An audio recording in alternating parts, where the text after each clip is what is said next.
Well, hello everybody. I'm watching the people climb in here. We got like 50 folks, and let me pop in here and just kind of welcome everybody to the Model Geek / Plastic Posse podcast. First inaugural, whatever you want to call it, live stream. So hangout, you know. Yeah, hangout. Got some a motley crew here for you all. We got well, here, I'll let y'all introduce yourselves here. Everybody knows who I am. Darren, you know what, we're streaming to a bunch of different places. Real quick before we kick off here, make sure y'all put down there in the comments where you guys are coming in from.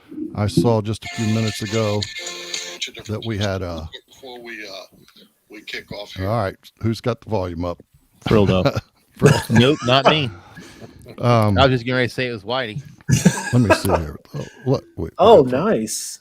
from we got a lot of familiar faces from the here. Netherlands. We got from Sydney. Oh wow! We got folks coming in from all over the place. So I'll wait. I think the pesky Jackson FBI from Stanton agent. there. Is he in? He is. He's going to be. He was talking to me about earlier. Okay, well, we'll get there. But yeah, y'all put your comments there. Please let us know where you're coming in from. I really appreciate that. So going around the room here, we got Frildo. Yo. And there's Scott Gentry, leader of the pack there from the Plastic Posse podcast. We've got Doug down here and John Bonani, Mr. Second Vice President IPMS. Welcome. and old Whitey, how you guys doing? Cheers. Everybody doing all right tonight? Fantastic. Happy to be here. Happy to see all the interaction. I mean, this is great. Yeah. That's another interaction. Speaking of, load up your questions. You got a bunch of guys here willing to answer just about anything you'll throw out there. Got a few things that No probably won't math, get please. discussed. No math. I see Mike's in here from the From Model Mojo. Yeah. Yeah. Hey, Mike. Well, there he is, old live from Kentucky. It's Friday night, and I'm sure he's got some modeling. Sipping a fluid. little Blantons here, Mike.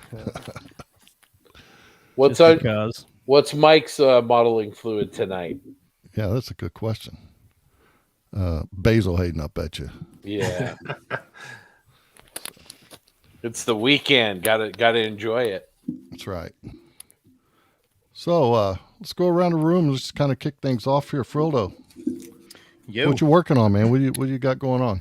Well, since I work from home and I work in the same area where I do my model building, I need to redo my desk area because I need more room, because I'm sitting there trying to do stuff for work, and I got to put stuff in my lap, and stuff's just like falling on the floor, and it's a real pain in the ass. So I broke down and in the middle of doing a bench remodel, I guess I went and bought a 10-foot countertop from Lowe's, and I wanted to put some like 3-drawer cabinets on the ends and everything, but that shit was like $209 each. And I was like, man, I'm not trying to do that, So I went and I got some lower half, like a rolling toolbox.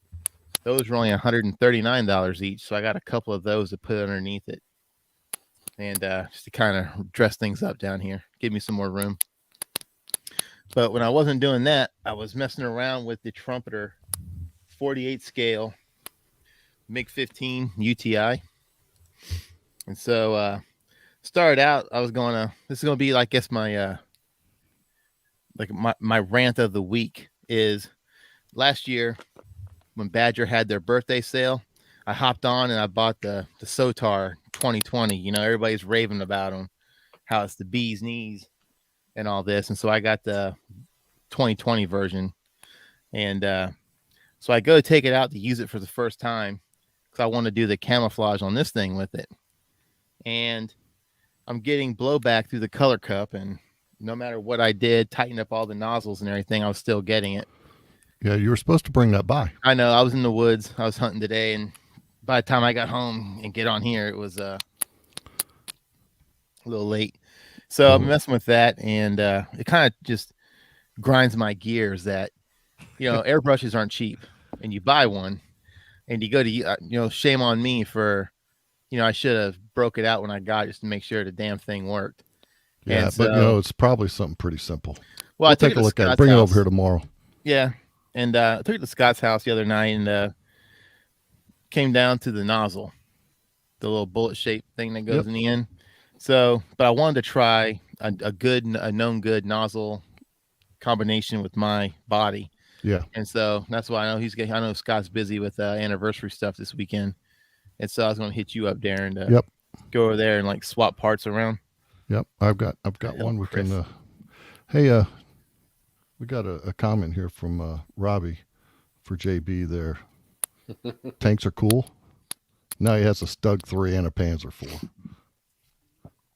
Oh, you're muted. Oh, party foul. He's muted. Come on. How embarrassing. How embarrassing. Oh, jeez. No, that's good. We talked about on our last podcast, we're slowly converting all the aircraft modelers to armor modelers. So welcome aboard, Robbie. And that's sweet. Yeah. Yeah.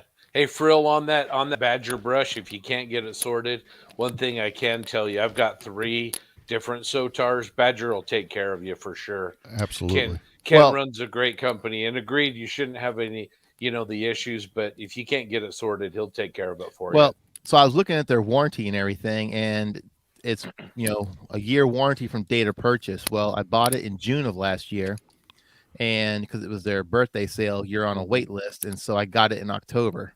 Yeah. So, and now it's November, and so they're going to charge me to replace the nozzle anyway, most likely. So I was looking around trying to find a replacement one, because I don't want to have to, because I already paid to ship the brush to me, right? So now I've got to ship it to Badger and then turn around the $18 for them to return ship it to me back. And so I save money on shipping. So I'm gonna look around so I can find some parts first before I send it back to them. But yeah, they've taken care of my other airbrushes I've sent in. You made the comment a while ago there, JB, about converting aircraft modelers to tank modelers. I'll show you my latest little. I'm about to fly there and take it from you. Got dropped off to. Let me get in there. Wow. Yeah. It looks better than you. Keep that up for the rest of the podcast. He'll never build it. Oh yeah. I will actually. It'll just sit in his stash for years. I'm excited to see it. Yeah, it's going to be a fun one. It's actually it's a really good looking kit. Yeah. I actually put a little review up there on the old YouTubers the other day on it. So it's a pretty cool kit. Yeah, us armor modelers have been waiting a long time for a good M18 Hellcat. So really, really looking forward to getting our hands on that one. Yep, December I'm hearing. Well, we'll see how that works out anyhow with shipping. I know. I guess Andy just put out a new video about all the shipping stuff. I haven't watched it yet, but yeah. Oh, we got Mr. Bates in the house. JB's Look at that. Look at that. Oh, good. I owe Jim a note of gratitude there for the Harrier as well. He did the legwork of finding that thing for me and getting it in the box to me. Thanks, Jim, very much for that. I'm in work on it here on the bench right now. In fact. Yeah. Well, that's a good segue into what you're working on there. You want to show that bad AVAP boy Harrier. Right there. Like I was explaining earlier, I got I just put a spreader in here to open up that gap to open up that opening to close up the gaps from when the wing and the Lex area part goes into place here. These kits are the Hasegawa Harriers are pretty modular when it comes to their breakdown because they, like Hasegawa, they, a lot of different versions from his, single set of molds. And, so you run into some, not any heinous fit issues, but like the fin here is a whole separate part. It's in 2 pieces.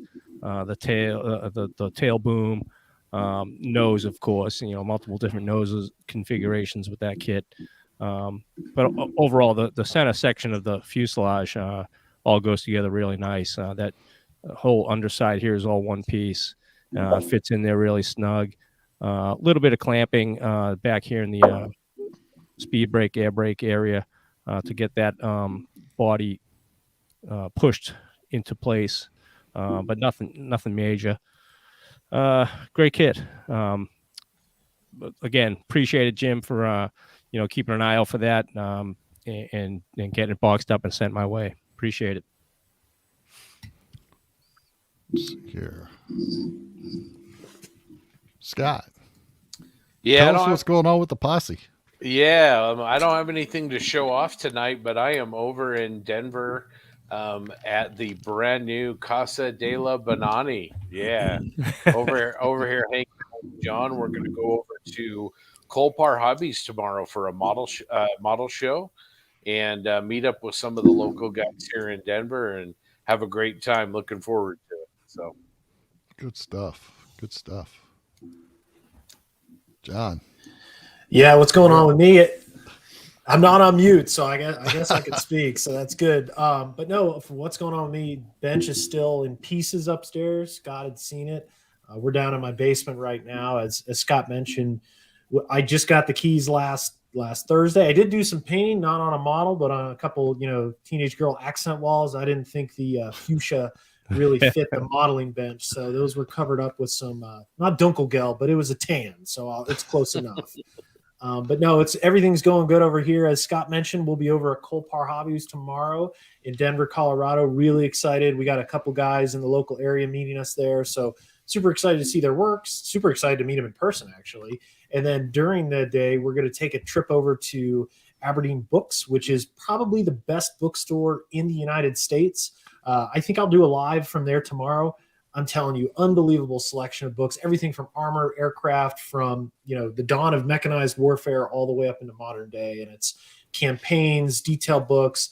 It's really crazy that it's right here in Denver, and so it's going to be exciting. We'll pick up some Vietnamese food, and then I'll be doing some smoked pork in the afternoon here. Gotcha. Thanks, John. I call him. That's John Babyface Bonani. So thanks. Ivan over in the UK is over at Telford and hanging out over there with Malcolm and James from Just Making Conversation and a bunch of the guys in the UK. So hopefully we'll see some live streams on the Posse page from Telford as well. So it sounds like a good weekend for model shows. Yeah, no kidding. I'm going to make it over there for that one of these days. I swear to God, I am. We all are. We were supposed to go here, a couple years back, and with our El Presidente here, Tim, and it just didn't work out. I want to get over there for sure. Yeah, for Telford, I've heard a couple things. It's interesting. It's only a 2-day show. And I've heard a lot of people say, Telford could add one day and the IPMS stats could remove one day. I've heard that a couple times, but there's a lot to see in 2 days over there, I've heard. Yeah, I've heard that as well. Doug, welcome. What Hello, you got guys. going on, my friend? Well, if you can see on the wall behind me, I'm trying to put heat in this room. I've kind of been delaying that with a heat pump, actually in 3 rooms down here. This is my wife's sewing room. That's my big project right now. But on the model bench, what don't I have going? But I just decided to do a slammer last week, and I pulled out the 148 scale Tamiya Matilda. So another piece of armor, which a year ago I'd never thought about, but had some fun with it until I realized I don't have the paint for it. So it's ready for paint, but it was fun. Just slammed it together, and it's ready for some detailing. Yeah, I thought that I was going to do one of those slammers too with my with my F86. I got this thing up. Let me grab this off here. And it's going together really well. I mean, I got the cockpit all done up, and it was, I was blazing along, and when one of our friends, Justin, was like, I hope your windscreen area goes better than mine did. I'm like, well, it fits fairly well. Well, I don't have any reference materials. And he sent me a picture, and I went, oh shit, it's all one piece. So no, it does fit in there fairly well, but now it's got to all be that slammer. Now all this has to be bondoed in and sanded smooth, and so. But other than that, it's a quick one. It's a lot of fun. Easy to do. Yeah. It's just time, right? Yeah. That's something I've got just a ton of time. So that was sarcasm too, by the way. Well, let's see. Let's go through some of the comments here. Are you guys all see the comments up on your screens as well? Yep. Yeah. I got them. I'm finding Are you you- can't click on them and answer though. And you Not can't in scroll, StreamYard right? anyway. Well, that's true. So I've got to go back Okay, right. and do this. So that's the one thing bad about this software StreamYard is that we can't answer directly into Facebook. We can to YouTube, but we can't do. So let's see here. I'll pop down through some of these. Back to your Sotar, Travis Thompson saying his was gummed up right out of the box. Yeah. So I mean, to go back to that real quick, it's just frustrating because, thankfully, I have other airbrushes to use, and it's not a showstopper for me. But you shouldn't have to do this with a brand new brush. You know what I mean? You shouldn't have these issues. The thing is, you're not the only one. I mean, you have this, Travis here commenting. Right. Yep. We got an email in our last bunch of emails from a guy who had the same one that was asking the question too, because he was having practically the same exact issue that you got going on. And Cameron, he replies, USA airbrushsupply.com. And well, that's where I ordered the nozzle, the nozzle ring, and the crown. I ordered 2 of each. Yeah. And I'm waiting. And as my luck would have it, I put the order in last night at like 11:30, and I go and I clean out my email, and I saw they have a Black Friday sale going on right now, 30% off. And I was like, well, son of a bitch. And so I've been trying to contact him to say, hey, can I get this with the 30% off thing? And I haven't heard back from him. So, but yeah, I did. So I got new parts on order, but I just want to do some more troubleshooting with this thing to find out. Yeah, it's probably something pretty simple. Because, over $27 for shipping for it to send it to them and then get sent back is a bit on the ridiculous side. Yeah. I'll throw this up here for Louis coming in. Louis is a member of the Salvino's JR Builders Club, which I'm also a member of that group as well, or that club, which is the NASCAR models. So Salvino's ended up buying all the old, what was left of them, Monogram, NASCAR molds when, Monogram got rid of them. And Jim Rogers over there is their designer. And as a matter of fact, I've got an interview coming up with him here before too long. We've been talking through email here for the last week and a half or so. But they're really kicking things off with the NASCAR stuff and bringing that back to life over there. But anyhow, Louis is a member. And Louis, I'm glad to see you here, buddy. I'm assuming he's talking about the Hellcat. Yeah. So. Yeah. Sorry about the faces there, Jim. Hey, Cameron. Hey, Ray. How's it going, everybody? Hey, Bob. Oh man, see, I can't keep up with them. There's a lot of them. So. Yep. Oh, there's that pesky.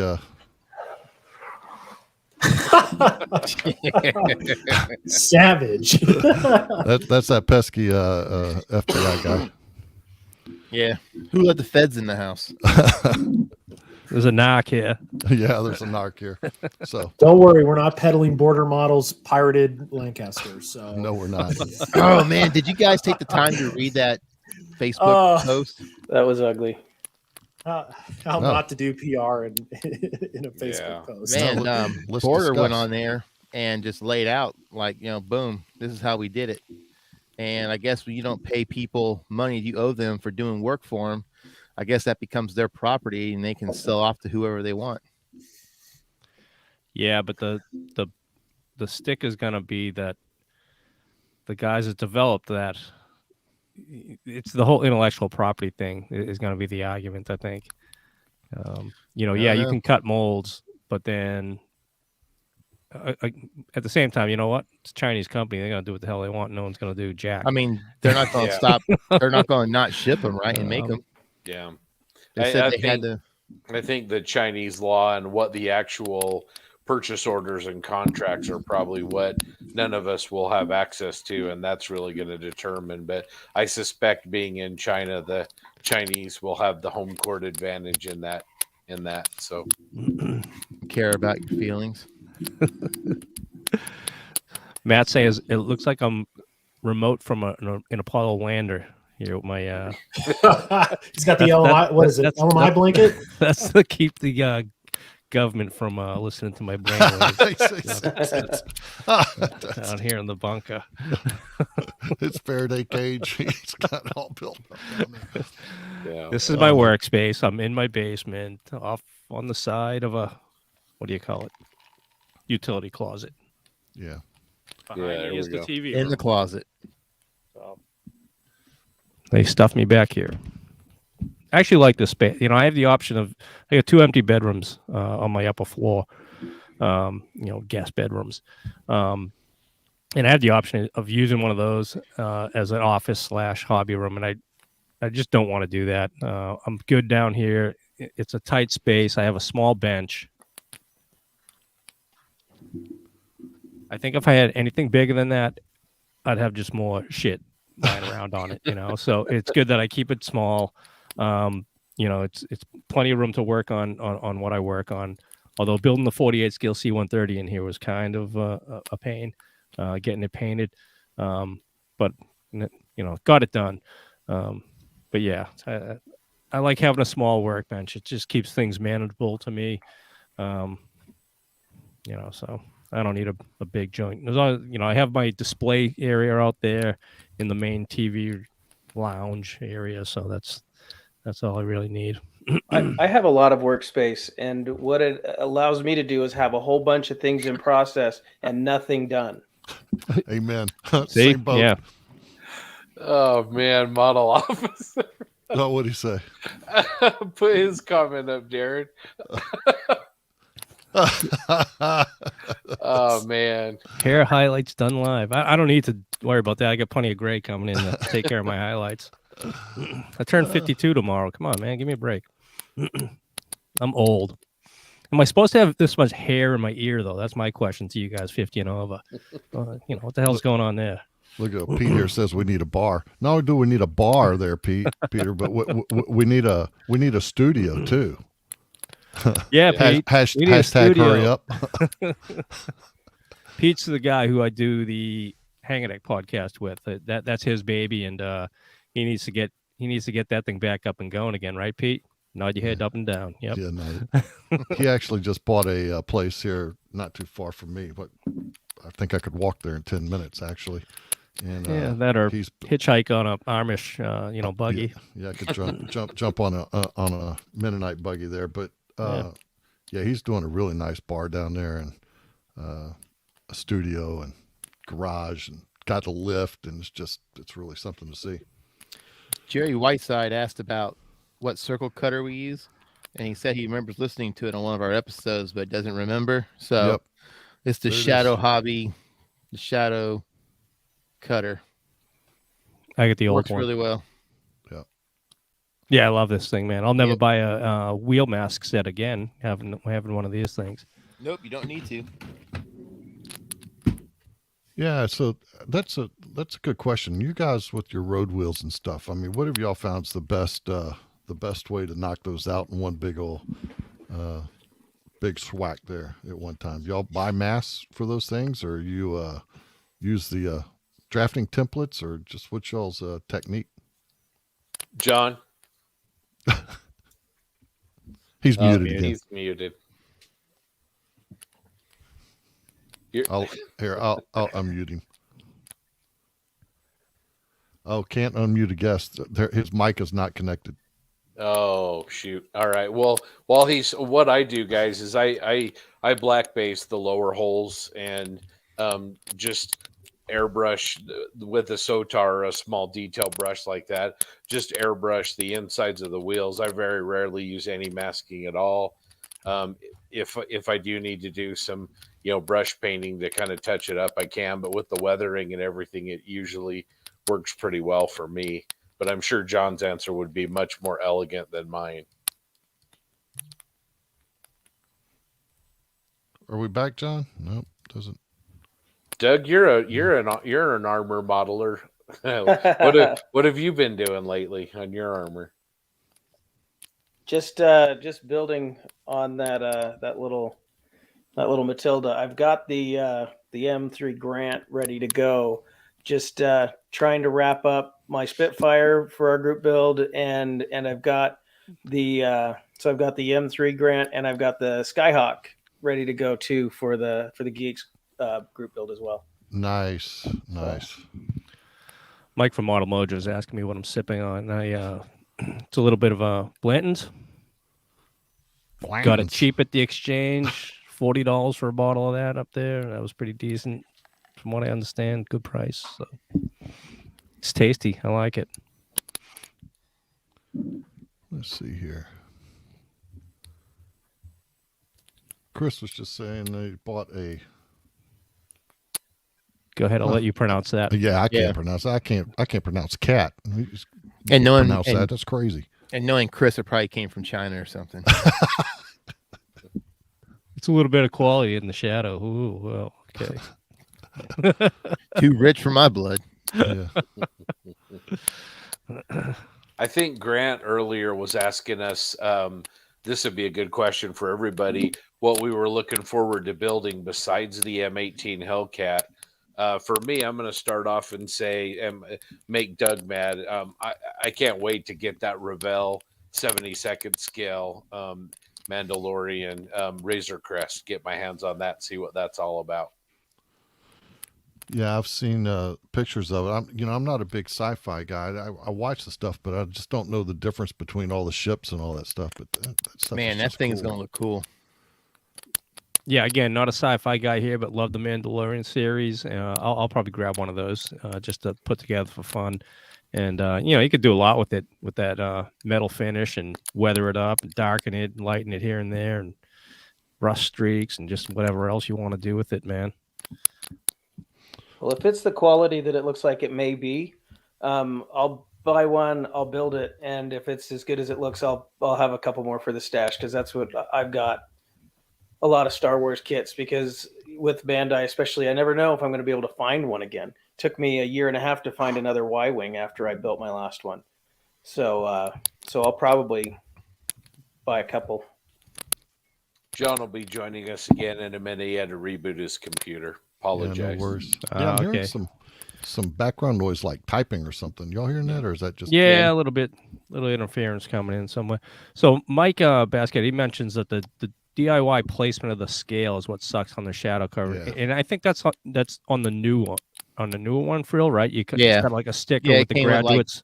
Yeah, it came with like oh. two little white triangles that you got to put on Yeah. there, and you got to line up. So On the older one, it's all printed on the thing already. So it's, but again, a lot of time I'll take a measurement for what I'm needing, and I'll go ahead and line it up with, and everything's here in millimeters, and I'll line it up and make my cut.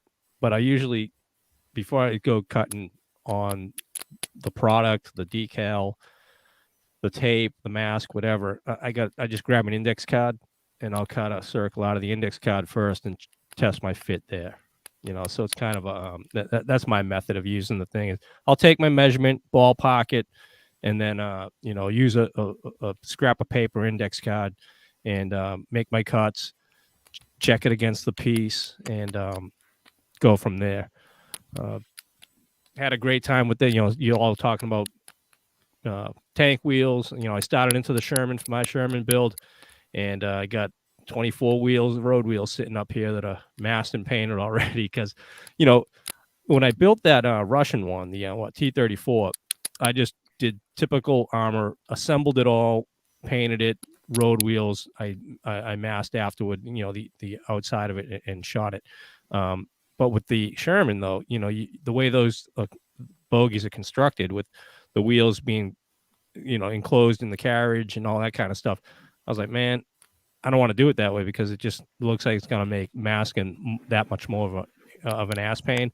And other guys have answered back on that, saying, nah, they just don't worry about it. They just take the time to mask it. But I was like, man, I'm not doing that. I'll just paint the wheels first. And that's exactly what I did, and shot the inside of the carriage. So when everything goes together, it's already, the insides of it are already all painted, and I'll be able to just cover up the road wheels and shoot the rest of it from there. But I wanted to make sure I had the wheels masked. I don't know, I'm kind of a stickler for having good edges on my wheels. Yeah, for sure. The nice thing about building Tamiya armor like the M18 Hellcat is Tamiya uses the polycaps in their wheels, so you can put them on, pull them off, whatever you got to do, and it makes Gotcha. masking so much easier and so much better. By the way, Stephen Reed, how you doing? And Shizzle, Zach Grizzle, how you doing, man? And I think Ivan said hi from the UK as well. So hey, Ivan, wish you were here, but I hope you're having a great time at Telford. So Mike says he has a. If you have a digital caliber, he's got a formula. Which, yes, send it our way. That'd be great. Typically what I'll do is I'll take the digital caliber and get my measurement, and then divide it by 2 to get my diameter. Or the radius, and make my cut that way. Well, I thought Doug said no math. I know, man. Don't ask me to do math. I failed algebra twice. I barely made it out of high school with math. All right, geeks. Well, I think that question from Matt is aimed at you. Maybe Doug too. Asking spraying World War II aircraft schemes. It depends. Well, it depends. Exactly. That's favorite answer, right? All right. Spray underside first, then mask fuselage and wing edges. Mine is the lighter colors. What I shoot. Yeah, first. that's my standard is lighter color first, and work progressively to the darker. If underside is, if a hard line is involved with, like, I'm thinking in my head here, like a Lancaster, for example, where you have that hard demarcation line for the black underside, I'd probably just shoot the entire thing black, mask my line, shoot the camo scheme. Yeah. Going brown to green. And then, otherwise, most of the World War II stuff I do is Navy stuff. So that's, you get your tricolor scheme. Again, I'm probably going to go hit the underside first because it's light gray. And then I'm going to hit that, medium blue, and then go to the dark sea blue from there. Without masking any either, because with those things, you have a soft edge. Sometimes you'll mask somewhere where, wing root areas and things like that, where you're going to get like a little bit of earth, swirl, so you don't get any overspray up under like the stabs and things like that. Sometimes I'll cut a small mask and just to keep that area protected. Yeah. So that kind of leads into this question here too, from Adam, about weathering the decals like lightning, stars, or bars on the wing. That's a tough one, but going back to the lighter colors first, that's what, obviously did here was the underside was sprayed first. It was lighter. And then to Adam's question is, it's a lot easier when it comes to stuff like that. By using masks instead of the decals for like the stars and bars, because now you can weather it just like you would any of the other paint. And really that's what a decal is too, right? It's just paint. So we're not laughing at you, Darren. The people in the chat are crushing it tonight. Oh, are they? I was laughing at Mike again there about the formula. He's like, it's easy. Kentucky Dave can do it. All right. Welcome back, John. Oh, I have no idea what happened. My computer just decided to stop working. So Adam, I'll get that question with you 101. I've got your PM here, so we'll talk a little bit more about weathering decals on the side. One way to weather decals is to paint them. That's what I was saying. That's tons of masking sets coming out nowadays for masking national insignias down to now in 32 scale you have stencils. Yep. That are for masks. It's Well, that's what I said. It's easier just to weather it if you've painted it on. What's a Scooby anyway? VX30 Bloodhound. I know who the VX30 Bloodhounds are, but I don't know what a Scooby is. I'm not sure. I have to take a look at it. PX30 Bloodhound Scooby. I have to look that up. I mean, VX30 is the out there at Magoo. They operate they just about everything. Jim Bates. P3s to S3s and C130s, 130s, Phantoms. Well, they used to do Phantoms. Yep. Man, it's pile on Dave Knight's night, I guess. Hopefully he's in here and he'll come in and defend himself. Yeah. Let's see here. Ryan's Random Model Works. Yeah, he has to. Yeah, about an A4 when it's parked, the flaps and slats. The slats on an A4 would always be down because they're held up by airflow over the wing. That's why the Blue Angel A4s, you always see them up. They're bolted.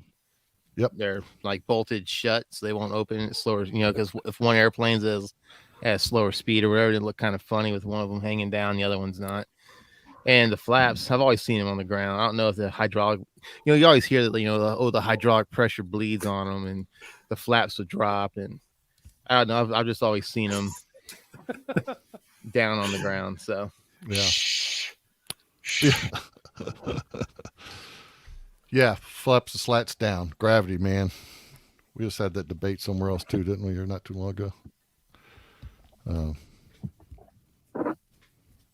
Tim Cavalier checking in from Idaho with the modeling fluid. Yeah, let me see here. Yeah, I saw that. It's got a bottle of bullet standing by. Nice. Yeah. That'll make Mike Bescat happy. Yeah, that's his old go-to, isn't it? Yeah, it's a standby. I think he buys it by the case. He gets it at the local discount. Yeah. He just pulls up in a fuel Bowser and they just fill it up. That's right. Hey, Jim Clark. Jim Clark's in here from IPMS. Yep, let's see that. Yeah. Jim's good to see you. Hey, what's up, Jim? He recommends a Silhouette Cameo 4. Yeah. Don't you have one of those, Frill? What do you have? You got? No, my wife's got the Qriket. Okay. And that thing, it's hard to figure. It's easier for model stuff to do on the Cameo than it is for the Qriket, because the Qriket it's very labor intensive, and where Silhouette, it's like black and white on how to make things simple. With Qriket, it's like it reads like 80 stereo instructions on how to figure something out. So. Yeah, I have a Qriket as well, and it's good for crafts, but for what we want to do, I wouldn't recommend it. One of the biggest things is you have to use their software, and it's kind of cumbersome. And sorry, go ahead for a little. I was going to say, not to interrupt you or anything, but there is a workaround around that. On Facebook, there's the model scale plotters page. Yep. And guys have taken like whatever they've done and they've saved it as Studio 3 files. But there's also free software you can get that will take a Studio 3 file or 4 file, whatever, and convert it into a .svg so Qriket can use it. And I've done some of my math that way. I need to do that. I found that the Qriket doesn't have the precision. It doesn't. Right. It lacks pedigree when it comes to comparison to the Silhouette. And it's a funny Qriket story. This is the power of crafters and hobbyists. Before, it was like last year, Qriket made an announcement like, "Oh, we're going to start charging you to use this software." And I think everybody who owned a Qriket came on and said, "No, that's not going to happen." So it was really interesting. So that's the one risk there is using that third-party not using a third party, but using their software. There could be in the future where they turn on a pay for play kind of thing. So, but anyway, go with the Silhouette. I'll probably buy one at some point. John, you ought to probably take a stab at that question right there. Oh, let's see. Jackson, let's see. Reference book or library instead of just adding more kits to the stash. Any favorites or Bibles? Well, Scott saw mine about an hour ago, scattered all over a room. But when it comes to Bibles, when I think of what books are good and you can always revert back to, it goes without saying, Tank Art by Mike Rinaldi. I think that's a classic. If anybody's looking to get into armor modeling, that is a fantastic resource. It doesn't only tell you the how, but why you do things. It has really good step-by-step photographs, and Mike's a cool guy too. So highly recommend that one. In terms of other Bibles, you could use the AK FAQ. Those are pretty good as well. They're thick, they're expensive, but again, there's something that you can always revert back to. So with that, Ammo's Encyclopedia as well. It's a little bit more expensive, but I would say out of those three, go Rinaldi, and then you can go Ammo or AK afterwards. There's just so much content out there. It's really crazy. It's hard to keep track of them all, honestly. And and then as far as reference books, it depends on what you love. If you love American armor, the Sherman, the Son of Sherman is a little tough to find, but that's an invaluable reference if you love the Sherman family.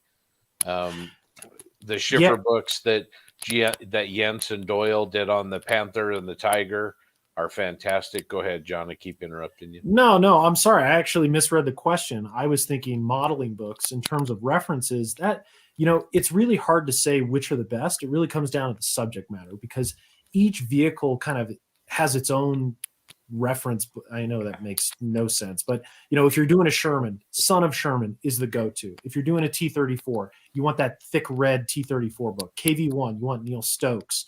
If you're looking at Panthers, you want external configurations by Panzer Rex. As Scott mentioned, if you're looking at Tigers, Panthers, King Tigers, some of the older Schiffer books by Jentz and Doyle are your standard. So it really depends on what vehicle you're after. I think a good place to start is David Doyle's website. He has some really good references. He's running a sale right now. I think you can get a nice book on like M18 Hellcat for that matter, under $20 with free shipping. So Darren, I'll send you the link, Darren. You should go over and buy that book. I should. Yeah, You should. Chris mentioned Adam Wilder's Adam's yeah. Armor books. Those are absolutely fantastic. Yeah, they just did a reprint of those. Highly recommended. And I apologize. I shouldn't have missed that. I love Adam's books. I love his style. And his second volume is fantastic for finishing. But his first one, I think, is just as good from a construction standpoint. So if you want to learn how to scratch build, texture, welds, his advanced soldering techniques, Adam's Armor, hands down. Thanks for mentioning it. Thanks for coming by, James. You guys take care. Have fun at Telford. Yeah, you guys enjoy. Wish we Yeah, were I'm there. jealous. Yeah, I'm jealous too. So that Scooby, the Bloodhound Scooby is the 4 Phantom. It's cool. I've got I haven't figured out how to share pictures on here just yet, but Adam sent me 2 pictures of it. It's pretty sharp looking. I have to put those up on the Facebook page so everybody can see those. It's a decal sheet too. I can't tell who made these, but good stuff. Yeah, Tim, great point. Shep paints his work never goes out of style. It's awesome. I think every one of us have been influenced by Shep. Yeah, again, I have those books as well. I think, when we think of Bibles, maybe that you can consider them the Old Testament. I mean, they're a reference that you can always go back to and really set the standard because his principles still hold true. Techniques evolve, they change, but the principles of scale modeling and what he published back then really set the benchmark for it. Troika books. Oh yeah, Mike, 100%. Those are really good too. If you want to know how to spend money, stay tuned. We'll go through multiple rounds. This one's focused on armor modeling. Next one's going to be on aircraft books. Yeah, I've got. Brian's gonna hang out with a Victoria's Secret model, so he's asking if can you come back and watch No. later? No, That's- sorry, dude. You're gonna yeah. have to tell her to go home. Yeah. Give her a link. We'll bring her on. For sure. I'm trying to think of other books that are good. In terms of, let's talk about magazines. We talk about books, but I think there's a lot of high quality magazines out there as well. Ammo does the Weathering Mag, AK does their magazine as well. Those are good ones. And dare I say, Fine Scale. I actually really enjoy reading Fine Scale. I think there's a lot of quality articles in there, and I think it's important to remember what their demographic is. They have a publication for any and every modeler. That's why you see a little bit of everything in it. And I give major kudos to Aaron and his team. They make a good product. Yeah, I keep a subscription to them. I've had it for years, and I still get something out of it. Some of the things I do miss from it that they used to do is like they used to do a camouflage series. Yep. And we got a guy here in our club. Some of y'all probably have met him, Jim Rotremel, and he's done some stuff for them where he just outlining various weapons because he was a weapons expert. Air to wear, air to ground. But he did one on the Sidewinder, and I forget what issue that was, but God knows I got a copy of it in a binder right here. Because when I want to know what Sidewinder I want to put on a particular airplane and how it's going to be painted, boom, that's my reference right there. So I would say that they should look into doing more stuff like that. Make the magazine more of a reference, a tool, if you will.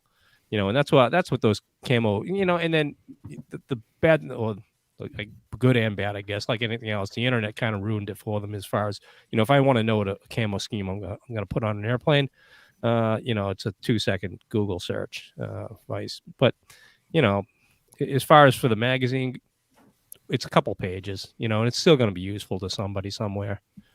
And it's also gone down to 6 issues a year now too. Yeah. Bob, Well, Bob, and maybe she's that'll a keeper, Bob. Sorry. We need to get Bob and Darren on a podcast together. The two of them, their voices. I mean, it'd be incredible. Once I wanted to shout out Toadman Chris Hughes. He's on as well, and then Mike Spivey, JB. He brought up the Honeycutt books. We forgot to mention them. I mean, they're fantastic references as well. Yeah, Honeycutt's Sherman book is again gold standard for Shermans. Highly recommended. They're not cheap, but they're definitely good.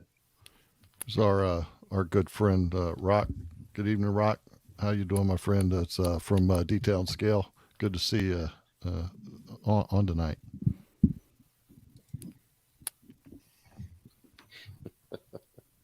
Let's see here. I can't keep up. The comments are flying in here so fast. Yeah, I want to shout out all the members of the Posse and the geeks out there. This was kind of put together fairly quickly and was kind of a test, but just want to thank everybody, all the listeners, for showing up tonight. This is a lot of fun. I'm having a good time. So thank you. Yeah. And real quick, just to address Jackson's question, I think the Son of Sherman and the Honeycutt book, they both have their value. Son of Sherman goes into the minutia, where if you want to know about casting marks, if you want to know about different welding techniques or how this factory changed this feature at this time, Son of Sherman gets into the minutia. I would say the Honeycutt book is most applicable for if you want to learn about the Sherman family, large changes to the design, some of the funnies that they had and some of the special vehicles. The Honeycutt book is kind of, again, your gold standard, and it has really good drawings in it as well. So does Son of Sherman. But if you're looking for more unique vehicles from the Sherman family, Honeycutt is the way to go. Hey, Robbie Knopf, he has a question about A4 stencils. Just low-vis A4M stencils.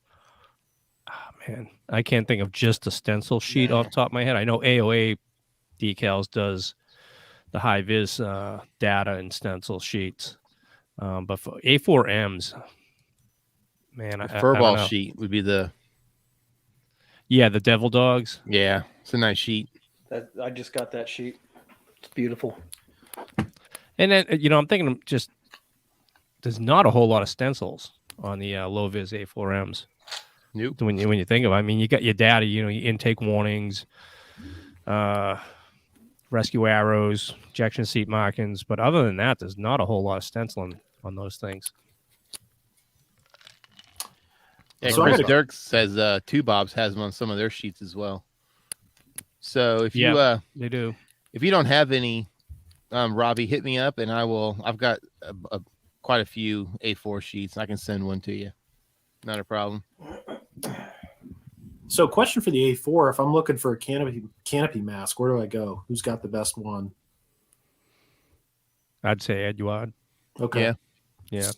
Just because of what they're made out of. Yeah, I'm not a fan of the vinyl, like the old cutting edge vinyl ones. Mm-hmm. They're just too stiff. They don't. I don't think they hug an edge as well as the Eduard with kabuki tape cut masks. And that's why I asked, because that canopy is it's that shape where if you used vinyl, I feel like it lift on the edges. If I can get a mask that's by Eduard or made from that material, Vice vinyl, that's what I usually roll with.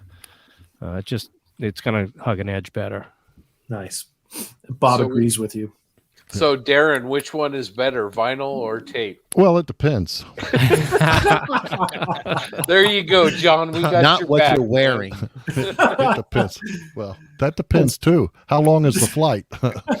No, it's. Stan said flying leather. Flying leather decals. next decals. Yeah, hit up Dave Roof. He might have some Yeah. low vis stencils. He also does canopy mast for the A4. Dave Yep. Roof does. Yep. So our good friend George from Tamiya, USA. Hitting Nice. up our other good friend. Yep, old Gabe. Yeah, Gabe is the gouge on the A4. When it comes to all the tricks for building one and the Yep. different workarounds. I'm sure there's somebody out there that's built a bunch of Hasegawa Harriers that has equally good gouge on how to work around the little quirks with this thing too. But I'm a little late to that party though. Chris Dirks also mentions a company called Newware, which I've used them as well before on the S2 tracker. Now, are they vinyl or are they tape? No, they're kabuki tape. And I Okay. happen to have the instruction right here for the ones for the tracker. And They it's usually cool. give you the inside as well, don't they? Yeah, they give you That's the pretty seal cool. because you know Yeah. the tracker's got that seal that goes around the window first. Yeah, man. You get that. So, but they're a bit on the pricier side. I've noticed that, but they're worth it. I mean, What's a couple bucks? yeah, exactly. I like Andrew's new drinking game. I'm gonna say it's, it depends. Warrants a drink, warrants a sip, like Tracker, right? Hey, but the tracker's built though.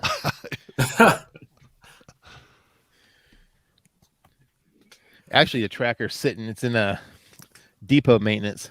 I had a prop blade I had to fix. If you're ever going to build one of those trackers and you get the quick boost props, careful because those things will warp. Like you'll get them like of the 6, 5 of them will be warped, and you got to bend them. And over time, they'll warp back. So I had to fix a prop. Do we have to give Model Mojo some like every time we mention John Miller from Model Paint Solutions? Do we have to give them like money? Some royalties. or Royalties, something? yeah, Yeah. exactly. Pretty That's what I was sure. looking for. No, that's a good call. He's got a great resource over there. Yeah, good call, Grant. Duel in the Mist is an absolute classic. That is the scarcest book when it comes to armor. I got lucky and got a copy. I had to sell my soul to the devil himself, but I got one. There's a couple here for you, Whitey, on the Yeah, I area. see that. And Jim Clark Jim. mentions Craig Sargent, who I see him on Facebook quite a bit too. Yeah. So, if anything I see on here, there's maybe an opportunity for IPMS to capture a lot of this kind of, companies do X, Y, and Z, because it is hard sometimes. A lot of these guys that are being mentioned, I don't even know who they are. Granted, maybe because I build armor, but there's a We're lot gonna being fix that. mentioned. Sweet. Sorry, I didn't mean to walk on you, but we'll fix No. that armor issue you have. I'm excited for this A4 build. Scott brought me mine today. I'm really excited. It's a cool little jet, and I have I have a grand ambition of doing the Draken scheme with the digital camo, That's but so I think wicked. it's going to take me a while to figure out how to do it in a Qriket. So we'll see. Yeah, that's what happens. That's Robbie. That's exactly what happens. That's what's going on with this one right now too. It's supposed to be a slammer build, and Well, it's like with the Hasegawa A4s. You've got to make the call early on if you're going to correct the slap well or the slat well, or you're just going to let it ride as is. yeah. I mean, Oh yeah, that's a lot of work too. well, the Ooh. correction man. is it's fairly easy, but I know Yeah. some guys won't even just bother with it. That company Cat 4, they make a fix for it now. They make a resin like ramp kind of deal to kind of blend that wing into the well into the wing like it's supposed to be. Or if Monogram did that. Mark, that deadline is Nats 2020, my friend. So keep on going. You got time. You can build 3 of them. Omaha. That's right, Omaha. So how's your response been for that group build? I see a ton of activity on the Facebook page for it. It's going well. I mean, we've got how many members we're up to in there now. Let me take a look at that. Yeah, you got the data on that, don't you? I know I don't, but Yeah, I just approve people when I see them in there asking. I'm like, approve. Is it like a race? I'll make Who can sure, get there I'll first? check who their mutual friends are, because you can see that right away. And then what other groups they're a part of. And then you can tell if they're a modeler or not. It's just like automatic approve. Okay, go ahead. Yeah, we got 91 folks. Nice. That's solid.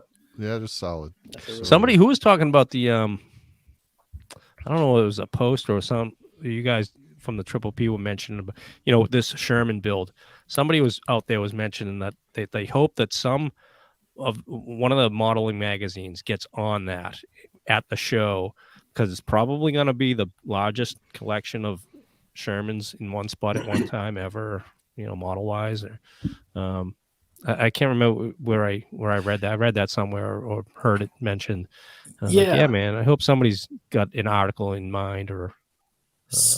Yeah, someone mentioned it in our group page, and we're still talking. I wish TJ was here. Shout out to TJ. Really miss him. He's been leading this effort, but we've kind of came to that realization, and how do we capture what's going on? And we certainly are going to take a lot of pictures of the show, but also want to mention, if you're building, nice Frildo's nice. This is awesome. We're hoping to get a good collection of photos from not only the show, but the builders as well. And, obviously that points to something. We don't know what it is yet. We're still kind of working it out on our end, because I think it's something special that's coming together, and we certainly want to capture it and make it a resource for many, many years to come, because it's super exciting. It's awesome. Darren, did you see Jim Bates' question on the A4? He asked you guys. There you go. Yeah, 43. Tested on the HMS. I don't know. I don't know those colors. Frildo's got a book. I think he's run over to grab there. So stand by. He has got a reference library over there. Let me go over here to Robbie's question too. This is about the group. We'll leave that open, Robbie, so it's there. We don't want to close down good reference materials. So go back to Frildo on that. Is it in there, Frill? I don't know. I can't remember. That's why I'm looking. I want to say maybe. I want to say maybe. It depends, right? Yeah. I didn't say it depends. Any idea what color the tail bands will be? Well, it depends on light and time of day, and no, I'm not sure. What is that, VA43? Yeah, VA43. Yeah. You got it too, Whitey? Yeah.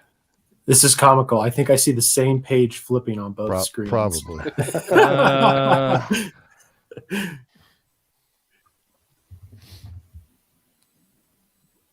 Okay. I want to say these guys have now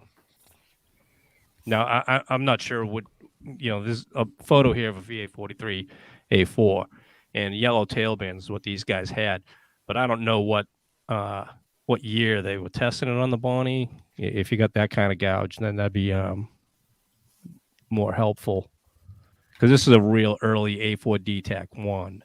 I mean, it doesn't even have the refueling probe on it yet.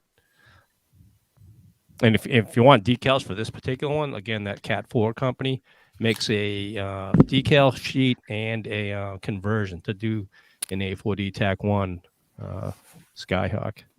But as far as if you get VA43 from what time frame that they were operating off of the HMCS Bonnie. Stephen Reed said there was an AMPS member that brought 60 Shermans all by himself. So that's pretty impressive. Yeah, that was Jim Weschler. He is out of California. Yep. He's retired now, but I think that was like the 07, maybe a little before that, Nats, because I saw it. Really great collection, and it was actually the basis for the fine scale modeling book for modeling the Sherman. So Jim is a fantastic modeler. He actually took best armor this year at the IPMS Nationals with his long track radar. So super nice guy. Also aerospace engineer. So it's very interesting, aero for his job and then, armor in his free time. But anyway, he's a fantastic modeler, outstanding collection. And you can still buy that book through Fine Scale. Oh yeah, there. Jim Clark said it too. 07. Yep, that was it. Yeah. Boom. Wow. We got a lucky guess there. Chris is saying that 43 looks to be blue. Okay. I'll take his word for it. Yeah. Again, time frame. Yeah. Well, it looks like general consensus going through the comments here is everybody's really enjoying this. So I think that we're probably going to have to think about making this a regular occasion. Oh yeah, especially once move forward. Once winter kicks in, man. Yeah. Yep. We have some work to do, though. I think to tidy things up and make it flow a little bit better for the listeners or the audience. But this is a lot of fun. Some good stuff. Yeah, for sure. A shout out to you, Darren, for kind of doing the heavy lifting on pulling this all together for us. So really appreciate that. It's my pleasure. It's a lot of fun whenever you see it come together, and then you look at the interaction over here, and I think that's what it's all about, right? Is interacting with the modelers. Scott, you and I talk about it all the time about what's our goal, mm-hmm. And this is it at work, right? Absolutely. Here's a little known fact about the Skyhawk. For a short while there, they were used as ASW platforms attached to carrier wings. Wow. Darren, can you throw Sean Earl's comment up there? Sure. Here we go. I just read that myself, man. That's pretty outstanding right there. Sean's a modeler from Utah. He's a great friend and really fantastic. He's in the National Guard as well, but just a great dude. So yeah, I met him for the first time at Nats, him and his son. Really great guy. Look forward to seeing him when I come visit you, Scott. Yeah, fantastic modeler too. Really good. Loves armor. Yep.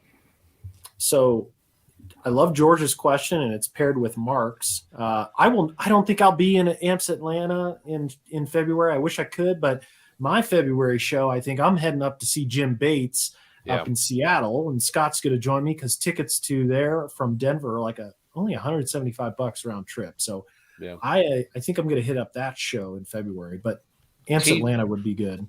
TJ is going to go to that AMP show, so TJ will be there. And then, of course, all of us, all the geeks, all the posse, we're all going to be at Omaha. So, is TJ going to the AMPS Atlanta or the AMPS down in Newport News? He'll be in Newport News. I was just going to mention that. That one's in April, I believe. That's the national show. Right. Yeah, that's the one I think we need to plan on going to that one, Darren. And that's when? In April. I think it's in April. It's right down in Newport News, 2 hours away. Yeah. I'd just like to go check out an AMP show. I would too. Even, shadow one of the judges and see how they do things, man. Yeah. That'd be fun. For sure. I would highly recommend it. I think AMPS is a different experience from IPMS, but certainly it's a lot of fun. And even though you're not an armor who am I talking? I'm talking to an award-winning armor modeler. So you definitely qualify for an AMP show. So no, it's the AMPS guys really do a good I'll be job. sure to show up ready to kick butt. Why, George?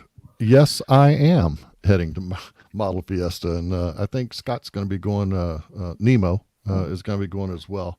Yeah, of course, Model Fiesta is in my hometown this year, so I'm really looking forward to getting down there in January. For the uneducated, where's Model Fiesta? It's going to be held in the Alamo New region. Braunfels. IPMS runs Model Fiesta out of San Antonio. Oh, yep, got it. This year it's going to be held in New Braunfels, Texas, at the Civic Center. Nice. So, my little hometown getting some IPMS cred, so I had to go. Craig, we sure hope that things open up down under for you guys.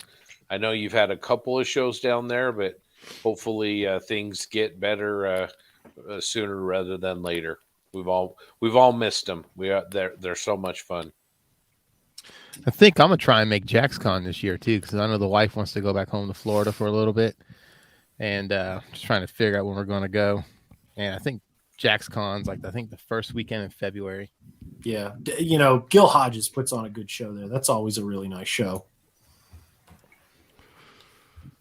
Yeah, I just found out my February, which is when we have our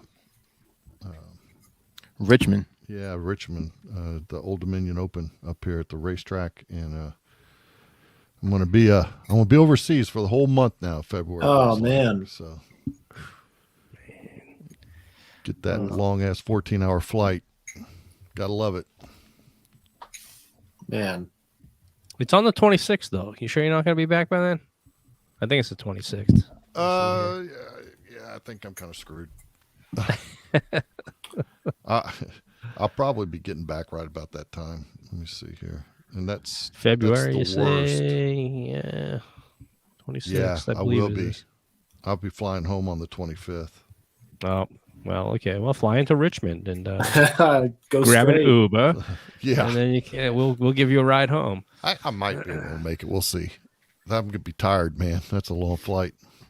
As for South Korea, That's is why you where I'll be sleep, going. man. I'll be I know it's sitting not there. like you're doing the actual flying. You're along for the ride. You don't have That's to do true. anything, man. Hit your You call. don't- Hit You don't your have to flight run. attendant button. You don't have to run the fuel log and you Yeah. know, all that kind of stuff. Swap out Okay, the okay, seat every okay, 3-4 I got it. hours. Come on, But the- Chief. Where are my depends? Wow, Bob, she really is a keeper. I'm I was Holy telling you. cow. I was gonna say, throw that up there. You know, Bob, I gotta echo your comments. My wife and I went to Bovington on our honeymoon, so I can sympathize, and I know how you're feeling. So we're both very lucky men. Adam says he's going to be at Model Vista, so I'm hoping to see that F4. So how many models typically does Model Fiesta bring? A couple hundred? This will be my first time going. Oh, nice. Whitey and Frill have been there a couple times. At We least once. we went Just once, once. like what, in 18, I think it was. Why did we went? Yeah, 2018. Believe And so. yeah, there was was a good couple showing. hundred there. Yeah, there was probably what, like 400 or 500 models there. Nice. Big vendor area. It was, Yeah, huge it was a vendor good area. turnout. And it's a 2-day show, wasn't it, Frill? No, it Was was it a one 2 day? dayer. No, it was a one dayer. Felt like I it was do 2 know- days. They I know. changed it up, and it was like a normal show, and then they changed it up like the day before the show. Like we're gonna make it a regional, Yeah. and so they like switched gears and made it a regional. I know I felt like 2 days. It's because we spent that first day just running around to every Yeah, hobby shop in Central Texas. It felt like. Nice. There's All right, there's a question. great question. For Frildo. Yeah, man. Alan, How's it what's coming up? along? it's coming. Man, you better not disappoint us, man. We're hoping for a win on this thing. Hey! You know? I'll get it done. I'll get it done. You got award-winning modelers here that you're representing. I know. So I know. I got to call out Alan real quick. You know, Alan, he is the show chair for Heritage Con out of the Hamilton, Ontario area. I will say it is the best one-day show you will ever go to. It's held at the Canadian Warplane Heritage. It draws thousands of people. Yeah, that's one I'd It's- like to head up to. It's well worth the journey just for the museum alone. But him and his crew put on an awesome show. It's typically on a Sunday, but you know there's some wineries up there. You know you can check out the museum and just a really good show. Great team, and it's next level. It's really great. I remember going up to that museum as a kid when the Lancaster was didn't. still in bare metal. They would chip and paint out Oh, of the man. screws still. Chipping the old paint because it was like a gate guard or something like that they took down to restore that thing. Yeah, it's an incredible museum. Usually they're going through the winter maintenance when the show's going on, so they got all the panels off and the bomb bays open, and it's an experience. You could spend a whole day in the museum alone. And again, Model nerd heaven. it's so good. What's also cool about the show is they usually bring over an international guest. So I got a chance to meet Brett Green there. They had Mig Jimenez a couple years ago. They had Christoph from AK. They also had Adam Wilder, and they usually put on a clinic at the show as well. So I think if there's any, group to model a show after, it's these guys. It's over and above, and their raffles super good too. Put it I on the would fly calendar. in for it. Yeah, seriously, I would fly. I would drag Scott to it as well because it is a fantastic show. We'll fly into Toronto for the weekend. We'll hit up some hobby shops, see the Hockey Hall of Fame, run down to the show. You can be my DD. It'll be great. Absolutely. I spent half an hour in that museum only because I didn't know it was there when we were driving from Niagara Falls back to Toronto, and I saw the sign. I said, we've got to go, and they were only open for another 30 minutes, but it was worth it. It was worth the whatever we paid to get in for 30 minutes in there. I would have loved to spend the day.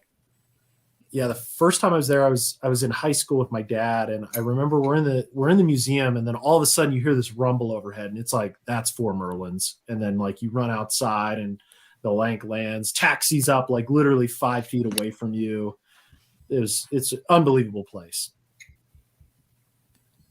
Mark's got a pretty great question. How many builds y'all have going at one time? I see squirrels all the time. Yeah. Let me see. No comment. 1, 2, 3. I try to keep it at 1. Shelf of Doom right there. I think I've got 6 up there. Right now, I actually have 3 going. Though. I have 5 going right now. Wow. 3, Whitey? Yeah. Well, yeah. I used to only do 1 at a time, but lately I've found that it works better if I have some that I can work on when I have time to do construction, and then some that are ready for paint. So it isn't a shelf of doom, but I like to have kind of cues of both because, sometimes you're in the mood to do different things. So anyway, I usually have 4 or 5, but I only have 3 right now because I started into the Sherman while I was waiting on the Harry to, he gave me a heads up that the Harry was inbound. So I was like, all right, I don't want to start into another major project just yet, but okay, I have this M4 here. So I jumped onto that, and then the Harrier showed up. So I have that set aside. Like I said, mentioned earlier, I have the wheels painted and they're sitting up there. And once I'm done with the Harrier, I'll jump back to it for a few weeks or whatever. What do we got till Omaha? Okay, Omaha. I'll get it done. Yeah. yeah. Well, Darren, how many quarters do we have left in the machine? We need to start winding down a little bit. Yeah, I think we will. We'll, we're about $1.17 in. So, I tell you what, guys, it's been a blast. I really appreciate, you guys being here. And the next one, we're missing 2 folks with Scott and TJ not being here, but the next one, hopefully, we can have the whole crew here. Good times. It's been a blast. I want to thank all the audience and the listeners and the people that are watching. It's this is what it's for, is you guys. We enjoy doing it for sure. Yeah, man. George asking if I'm still in the Desert Storm build. Yes, exactly that. That's why I'm in work on this Harrier right now. It's going to be a Marine Harrier. So I have a Air Force, a Navy, RAF, and a Marine. I'd like to throw something from the Army in there, maybe to squeeze that in by the end of the year, but we'll see. Maybe an Apache or something. It is a good time, Mike. Take you up on that, my friend. Yeah, absolutely. We need to bring poor Kentucky Dave on here so he can defend himself. Yeah. What I'd ask all the listeners out there to do is to keep an eye out on the Facebook pages. We'll announce when we're going to do these. We've given it some thought, and we've been mulling over monthly or something like that. We'll see. Don't hold us to that, but that's just an idea that's been kind of tossed around. We'll see, but we'll put the information out there on the full Facebox pages once we decide what's going to happen. So. Yeah, echoing Darren. Thanks a lot to everybody for coming and checking it out. And the comments have been a lot of fun. We've enjoyed this, and these guys are terrific guys. I mean, what you see is what you get with them. We had a blast meeting all of them in Vegas. Looking forward to meeting everybody, hopefully in the A4 group build for the geeks, and then the Sherman Lee and Grant group build for the Posse, and having an awesome time in Omaha. JB says Omaha is one of the best places for the Nats, so we're just really looking forward to it. Yeah, good times. Yeah, this was great. I think there's a lot of potential with this medium, and we can. Yeah, I'm looking forward to more. This was awesome. Yep, good times. Heck yeah, man. All Hopefully I'll right. have my bench will be done by then. All right. Moving stuff around sucks. Yeah, tell me about it. I've moved my life across the country. My days of doing that are done. Done. JB, I moved 4 miles 2 years ago, and that was plenty. Oh, I man. I can confirm the Casa de Bonani. I gave it 4 out of 5 stars on Yelp. Great place. Great place. Well, I tell you what, I did a purge before I left, and I tell you, last weekend they had a swap meet at Colpar, and I think I replenished probably about half of what I sold because they were just giving stuff away there. So it's all good. Very good. Yeah, well, if anybody listening's in the Denver area, hopefully we'll see you at Colpar Hobbies. There's the show, obviously Telford in the UK. There's a show next weekend up in Seattle at the Boeing Museum with the Northwest scale modelers up there. So don't forget about that one if you're in the Pacific Northwest. And everybody keep building models, and we'll hopefully see you all online soon. All right.